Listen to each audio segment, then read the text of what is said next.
For those of you who don't know me, my name is Greg Boreski. I'm from Middletown, Connecticut. I'm 35 years old, and around 8 years ago, I had my own great awakening. For lack of a better term, I use awakening as like a realization inside yourself that there's more to life than what meets the eye. There's more to life than what we're told growing up, and then just going to work, coming home, enjoying TV, and going to sleep and doing it all over again. I think we're very powerful beings.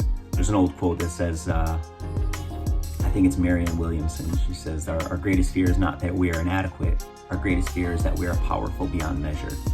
And I think that's so true. I think it's something that we live in fear quite often. Society kind of teaches us to not be afraid, but just to walk lightly, to tread lightly, and to follow the rules, and to not question authority or not question really anything. Just do what you're told. And I'm here to tell you that life is so much more than that. So much more than that. Like 8 years ago, I had my own awakening. I call it the Great Awakening, my Great Awakening. I was in a relationship for a while. I got extremely comfortable and complacent in that relationship. Stopped working out, stopped being driven, started gaining weight. I stopped motivating myself. I stopped inspiring myself. I stopped inspiring others, and it really caught up to me, and it caught up to my relationship. So my girlfriend at the time wasn't having that, of course. So we split, and I entered into kind of a deep depression, a deep dark phase in my life when I kind of just gave up. I went into my room, I hid like a hermit, didn't talk to many people, didn't do many things. I was depressed. I was experiencing extreme depression, and I didn't know how to get out. I didn't know how to get out of the loop of waking up feeling depressed, going through the day, not really driven, not doing anything for myself, not appreciating life, not being grateful for the people that I had in my life. And it was a really tough time. And we had a vacation planned to California a couple months later that we obviously didn't go on together.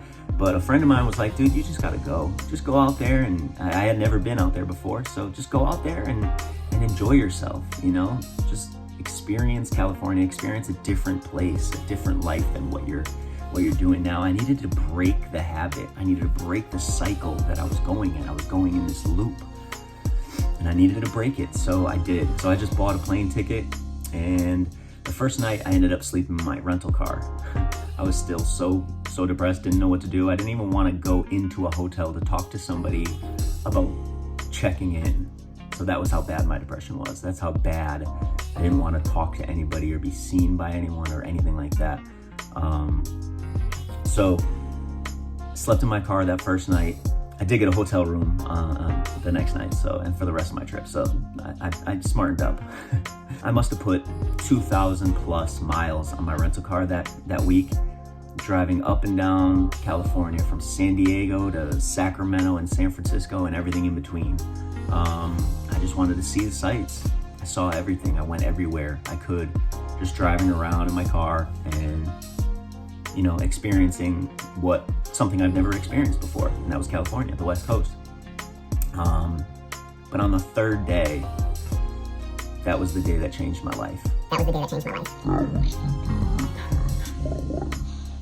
I was driving down the Pacific Coast Highway, southbound, around Venice Beach area, and I pulled up to a stop sign behind a silver Jeep. I'll never forget this. I looked over to my right and I saw people just loving life, enjoying the sounds, the sights, laughter.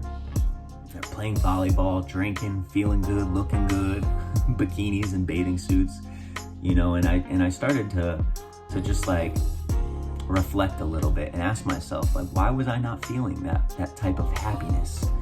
Why was I not having that type of fun with my friends? Why was I not feeling that type of laughter and excitement about life?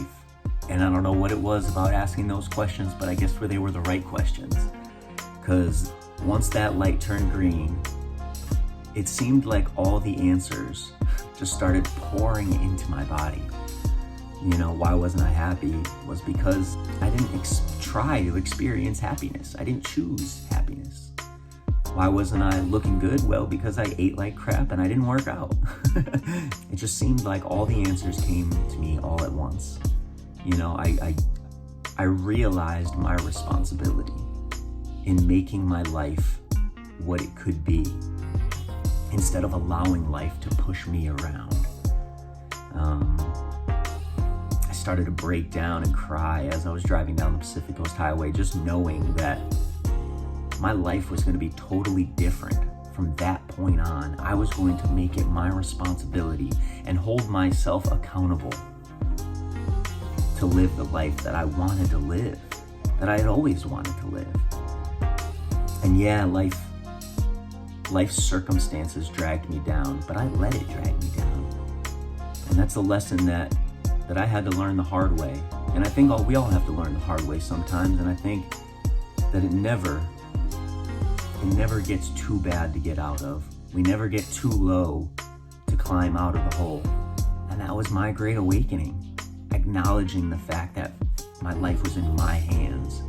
My thoughts, my emotions, and my actions were up to me and only me. Thanks so much for watching, guys. If you got any sort of value out of this, please like, comment, subscribe, because I'm going to be coming out with more videos just like this one in the near future. And this has been my very first episode of My Great Awakening, and I genuinely hope somehow, some way, it inspires yours. Peace.